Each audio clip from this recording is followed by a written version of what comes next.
சில நேரங்களில் சில மனிதர்கள் ஜெயகாந்தன் வெங்கு மாமா கூட ஒரு பர்வர்ட் தான். ஒருவேளை செக்ஸ் மேனியாக்கோ?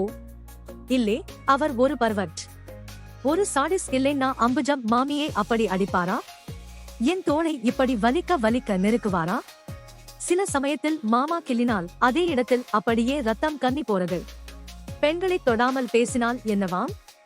இன்னும் வெயில் வரலே, மணி இன்னும் 6 கூட ஆகலே, ஜில்லு ஜில்லுன்னு காத்து வருது.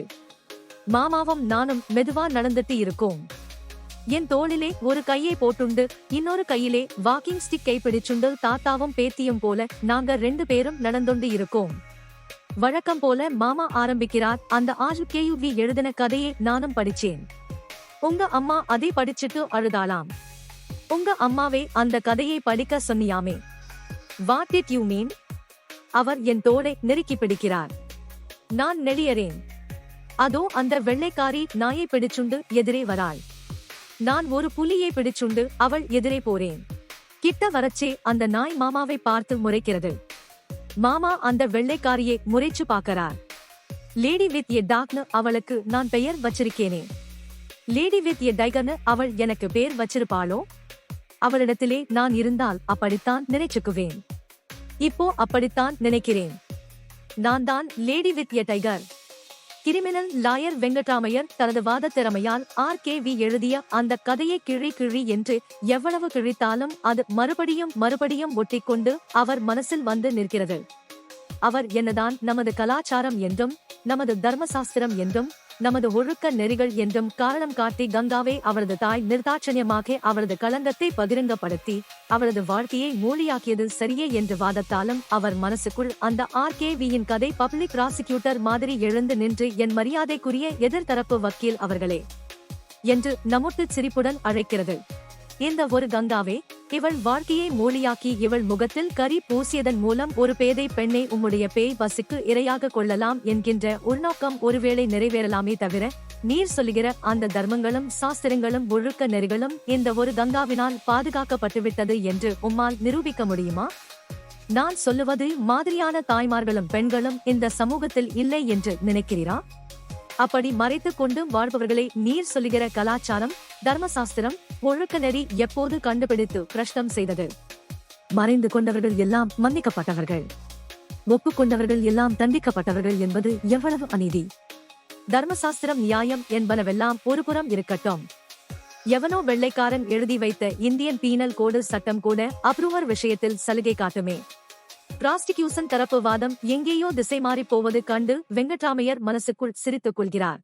இந்த கேஸ்லே விவாதிக்க வேண்டியது நம்முடைய கலாச்சாரமும் தர்மசாஸ்திரமும் எந்த அளவுக்கு கெட்டு போய்விட்டன என்பது அல்ல.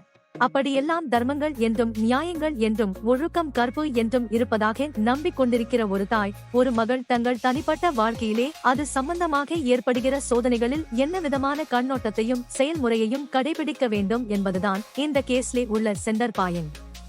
சரி, நான் இப்போ கனகத்தையே கேட்கிறேன். கனகம், கனகம்.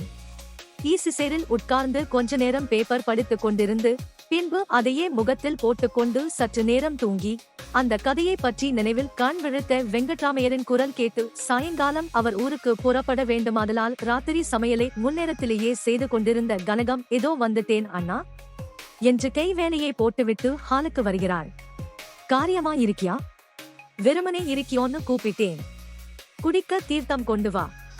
காபி சாப்பிடறேளா? எதுக்கு கண்ட நேரத்திலே காபி? நேரமும் ஆச்சே, இன்னும் 1 மணி நேரத்திலே சாப்பிட்டு புறப்பட வேண்டியதுதானே என்று கூறியவாறு எழுந்து அவளோடு அடுக்கலைக்கு சென்று அவள் மரியாதையாக 2 கைகளிலும் இந்திய தண்ணீர் சொம்பை வாங்கிக் கொண்டு அங்கேயே ஒரு ஸ்டூலில் உட்கார்ந்து கொள்கிறார். ஒரு அப்பளத்தை எடேன். எதுக்கு தட்டு? சும்மா கையிலே கொடு. கனகம் ஒரு வினாடி அவரை உற்று பார்த்து, கிரிமினல் லாயர் வெங்கட்ராம ஐயர்னு கொடி கட்டி பறக்கிற பெரிய மனுஷன் எந்த சபையிலே நுழைந்தாலும் எல்லோரும் எழுந்து நின்னு வாங்கோன்னு நமஸ்காரம் பண்ண தகுந்த பண்டிதர்.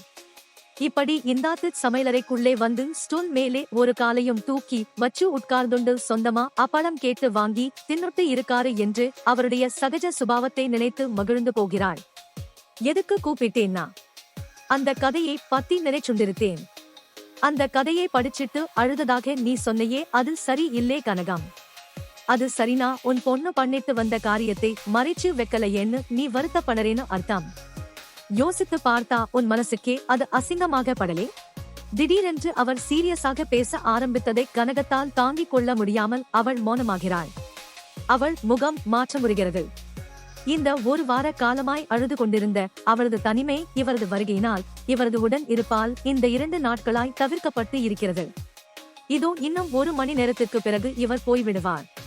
போவதற்கு முன்னால் அந்த சுமையை இவர் ஏற்றிவிட்டு போகவும், இவர் போனதற்கு பின்பு அந்த சுமையோடு தனிமையில்தான் அழுது கொண்டு இருக்கவும் ஆகிவிடுமே என்கிற ஏக்கம் அவள் கண்களில் தெரிகிறது. அதை அவர் தவறாக புரிந்து கொள்கிறார். இப்போதும் தன் மகளுடைய அந்த காரியத்தை தான் மறைத்து வைக்காததற்கு தான் இவள் வருத்தம் கொள்கிறாள் என்ற நினைப்பில் குரலில் ஒரு கண்டிப்பும் முகத்தில் ஒரு கடுகடுப்பும் தோன்ற அவர் சொல்கிறார். அப்படின்னா நீ என்ன செஞ்சிருக்கணும் தெரியுமா? அன்னைக்கு வந்து நின்னாலே அவள் கையை பிடிச்சுண்டு அந்த பயல் எங்கே இருக்கான் காட்டுன்னு தரதரன்னு இழுத்துட்டு போயிருக்கணும். அவனை கண்டுபிடித்து அவன் எந்த ஜாதி ஆனாலும் குலமானாலும் கோத்திரமானாலும் எதையும் பார்க்காம அவன் காலடியிலே தள்ளிவிட்டு தலைமுழுகி இருக்கணும். அவளை மட்டுமில்லே சொந்தம் பந்தம் உறவு எல்லாத்தையும் தலைமுழுகிட்டு எங்கேயாவது தேசாந்தரம் போயிருக்கணும். ஓரளவு நியாயமா இதைத்தான் செஞ்சிருக்கலாம். அதை மறைச்சு வச்சு வேறே ஒருத்தனுக்கு அவளை கல்யாணம் பண்ணி வைக்கவில்லை என்று நினைத்து வருத்தப்படுறதாவது அது வியவசாரம் இல்லையா என்று அசூயையுடன் தலையில் அடித்துக் கொள்கிறார். இப்போது கனகம் அழுதே விடுகிறாள். சேலை தலைப்பார் கண்களை துடைத்துக் கொண்டு என் குழந்தை 4 பேரை போல நன்னா இல்லையேன்னு நினைச்சுதான் கஷ்டப்படுறேன். எவ்வளவோ தகாத காரியங்கள் பண்ணிட்டு எவ்வளவோ பேர் எனக்கு நிகர் உண்டான்னு இருக்கிறதே நான் பார்க்கிறேன்.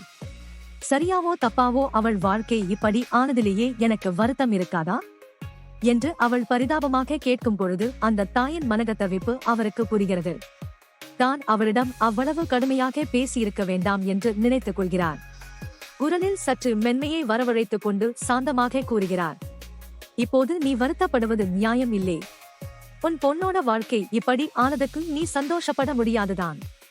அதெல்லாம் விதி. அந்த விதிக்காகத்தான் நீ வருத்தப்படணும். உன் பொண்ணு அப்படி நடந்துள்ளதுக்காகத்தான் நீ வருத்தப்படணும். நீ நடந்துள்ளதுக்காக ஒன்னும் வருத்தப்பட வேண்டாம். அவள் உன்னை குத்தி காட்டுறாள்னு சொல்லிண்டு அழறையே, உனக்கு புத்தி இருக்கா? எவனோ ஒரு கம்மநாட்டி பெத்தவன் எழுதி இருக்கானாம் கதை. பொல்லாத கதை. அந்த கதையிலே வரவள் நடந்துக்கிற மாதிரி நடந்துக்கலையேன்னு நீ அழணுமாமோ? ரொம்ப நன்னா இருக்கு. லோகத்திலே 1000 நடக்கும். நாம எப்படி நடந்துக்கணும்னு நாம தான் தீர்மானம் பண்ணணும். உன்னை நான் நேரடியா கேட்கிறேன். நம்ம சாஸ்திரம் தர்மம் ஒழுக்கம் கற்பு என எல்லாம் சொல்லறோமே, அதிலே உனக்கு முதல்ல நம்பிக்கை இருக்கா? அந்த கதை எழுதினானே அந்த காவாலி, அவனுக்கு அந்த நம்பிக்கை எல்லாம் கிடையாது.